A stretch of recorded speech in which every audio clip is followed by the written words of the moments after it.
Welcome everyone. We're about to begin Be'ezras Hashem together on Daf Mem Ches Amud Aleph, the second line from the top. The Gemara continues its discussion of Hatmana, the Isser of insulating. We said there are two different aspects of Isser of Hatmana. One is the Isser of Matmin Adavar Shemoisif Hevel, to insulate something that will intensify the heat, and therefore one cannot even do that on Erev Shabbos. He cannot take a pot on Erev Shabbos and insulate it with such things that will actually moisif hevel. Why? The sages were concerned that if a person does insulate with something that's moisif hevel, he might come to then insulate with things like embers, and thereby he'll then he'll be mechate the coals, whereby he'll be over the Isser Diraisa of mavir, of kindling a flame on Shabbos. Also, he'll then be over the Isser of cooking, if indeed the pot had food that was not considered to be fully cooked. Secondly, there's an Isser of Hatmana on Davar that's not Moisif Hevel. That's just to be shomer, to maintain the heat. And that is also to be done on Shabbos. Here is a different concern. Here the concern is that the Chachamim were worried that if a person were then to try to insulate and maintain the heat of such a pot, when he then finds that the pot is cold, he'll inadvertently come to then reheat the pot, reheat the food. And therefore they said it's prohibited to be matmin, even with something that's just going to maintain its heat even on Shabbos. Now the Gemara brings the following incident. Rabbo, Rabbi Zero, Ikloi, Lebei, Reish Galuso. Both Rabbo and Rabbi Zero, they went to the house of the Reish Galuso. Chazio lahahu avda da anoch kuzo de mayo apumo de kumkama. And they saw that there was an Eved that placed a jug of water on the opening of a kumkum, of a kettle. So it was cold water inside of this jug, and he's trying to then warm it up on top of the kumkum. Now it wasn't hot enough to then cook the water. He just wanted to warm up the water. Says the Gemara, Nazhe Rabbo. Rabbo was very upset at what he did. Omar le Rabbi Zero. Rabbi Zero said to him, "My shna me mecham al gabe mecham." What is the difference between putting a mecham, a kumkum, a kettle that is already has hot water, and putting on top of another hot water kettle? In other words, there we know that is mutter. So why over here should be osir? Omar le hasam ukume komukim. There you're just maintaining the heat, but over here you're actually warming up the cold water that's in the jug.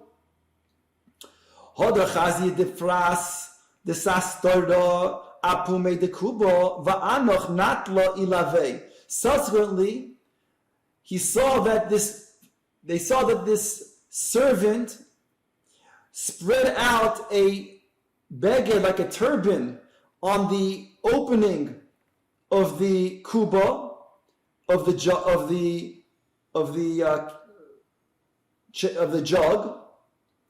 water. And he placed on top of the turban that was covering up now this jug of water, he put a natla, a kli, that was now putting a weight on this beged, on this turban. In other words, it had then the potential of then causing the turban to become wet from the water. Nase Rabbo again, he angrily was very upset and saw that this was something that was prohibited, wanted to stop this ever from doing so. Omar le Rabbi Zera, why? What is the problem with this? Omar le hashto chazis. He says, now you'll see. Meaning, l'soif chazi de koma'atzule. He saw that the Ev was about to squeeze out the beged, the turban, and therefore be over an Isser Schita, which is a tolda of Meleches Libun, of laundering on Shabbos. Omalei maishno mipar vanka. What's the difference between that turban and the rag, which is permitted to put on top of the on top of the water vessel? The difference is that when it comes to a rag, he's not makbid about, and therefore he won't come to squeeze it out. Whereas the turban, he is makbid, and therefore that's asur. The Gemara now turns to the various things that are only considered to be a problem when they are wet, when they are things that are moist. Are they moistif hevel? And one of those things is teven. Says the Gemara, Boy mine Rav Ada bar Masna me Abaye.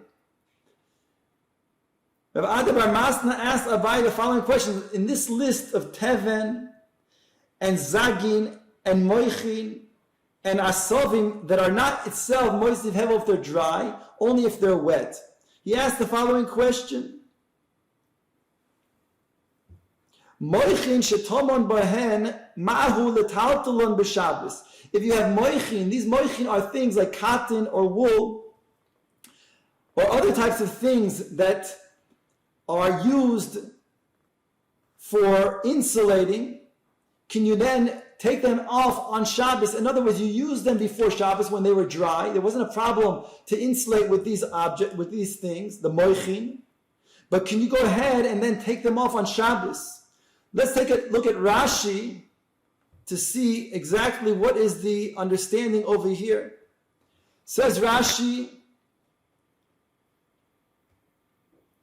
Moichin, Einan ela la'asois mehen levedin, shekorin palter. These moichin are made in order to make what we say felt. Palter is like felt. And therefore they're also, because they're muktzah, since they're used to then ultimately be made for felt. So when you leave them there, they become felt, and therefore they're also letaltel.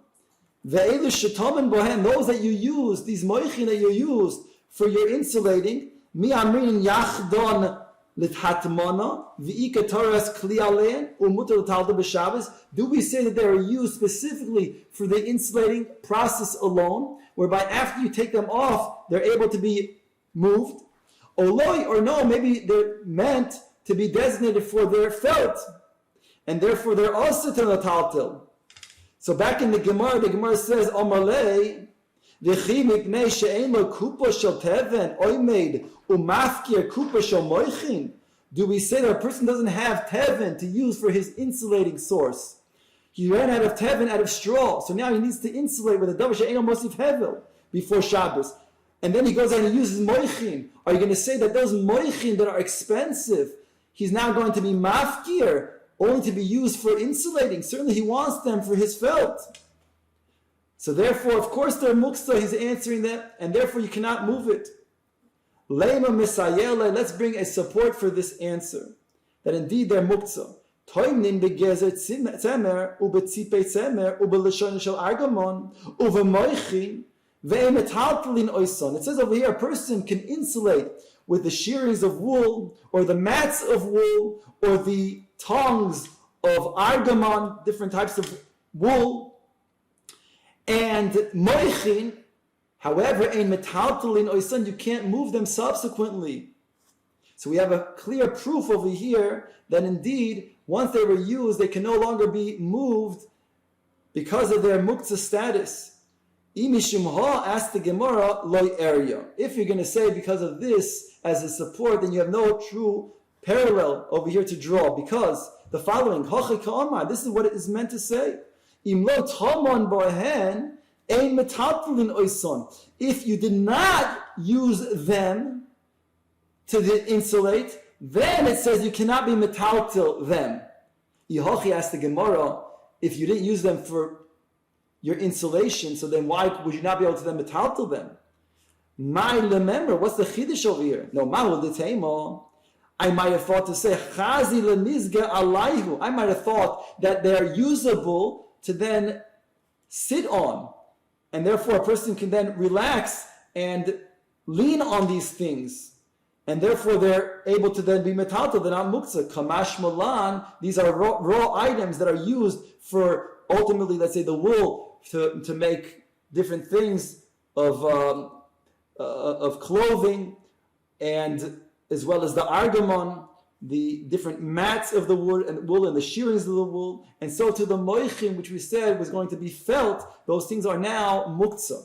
But I might have thought that they could be used to then lean on and sit next to and make myself more comfortable on Shabbos Kamash Malan. They're set aside for malach, and therefore they are osir to metalta. The Gemara now brings the following: Rav Chizda shar la hadure udra lebesadya b'shabbato. Rav Chizda said that it's mutter to then put back different fillings into a pillow on Shabbos. In other words, we go back to the inyan of makeh bepatish. Is this considered to be a problem or not on Shabbos by putting now the filling inside of a pillow, let's say like wool or cotton, that would make it soft for a person to then sleep on? Eisvei Rav Chanan bar Chizda Rav Chizda. The son of Rav Chizda named Rav Chanan asked his father Rav Chizda the following question: how can you tell me it's mutter? It said in the Brisa, Matir in Beis Hatzavar b'Shabbos, Avaloi Poischin. You can open up the Beis Hatzavar b'Shabbos. When a person received various clothing that were returned from the laundromat, and they were closed, they were tied, at least temporarily, the collar, he can undo the collar, and that's no problem. But he cannot open up a collar anew, because that would be a problem. Makeh v'patish. Ve'enoistin is ha-moichin. And it says on this brisa, you cannot put the moichin lo l'toich hakar v'lo l'toich hakeses. You can't put it inside of your pillow. B'yontif and certainly not on Shabbos. So you see, it's a problem makeh v'patish. So how can you say it's mutter to put this filling of cotton inside of the pillow? Answers the Gemara, lo kasha, it's not a difficulty, because when it's something that's new and you're putting in the filling in the pillow, then it's makeh v'patish. You now created a kli. But when it already came out and you're refilling it, then it's not a problem of a malacha of Shabbos, and therefore it's mutter.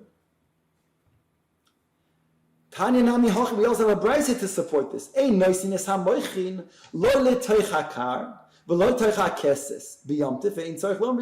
Brisa says explicitly what we just said, that when it comes to a pillow, if a person wants to then put moichin, filling up that pillow, then he cannot do that, not on Yom Tov, and certainly not on Shabbos.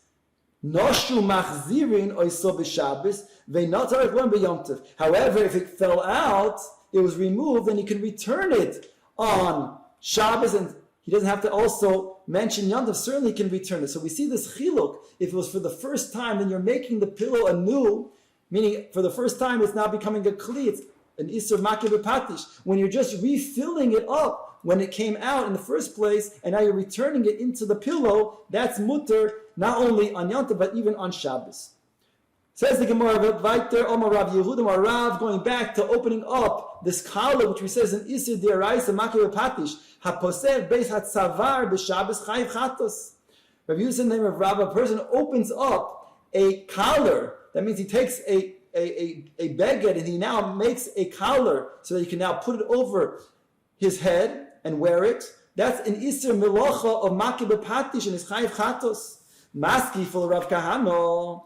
Ma bein zu lemegufas chavis. What's the difference between this and lopping off the top of a chavis, of a barrel? There we know it's mutter to do so. In fact, if a person has guests and he wants to provide for the guests and show them that he has such an interest in serving mimachnis leorchim by giving them a lot of wine that's in the jug, so he does it enthusiastically. He takes a kli, maybe he takes a big knife and he lops off the top of the chavis. Then he's able to do that. It's mutter. So why over there, when it comes to then opening up the Beis HaTzovar for the collar, it's osir midyaraisa and chayiv chatas, whereas over here it's mutter lechatchila. Omalei rava zeh chibur v'zeh eino chibur. There's an intrinsic difference when it comes to the chavis. So the chavis has an additional top on it, which is not considered to be part of the chavis itself. And therefore, you're able to lop off that top part. Whereas when it comes to the beged, it's one piece. And therefore, when you open up the collar, the Beis HaTzovar, you're actually now taking away from that beged itself, and that's an Isser Melocha Makeh Bepatish.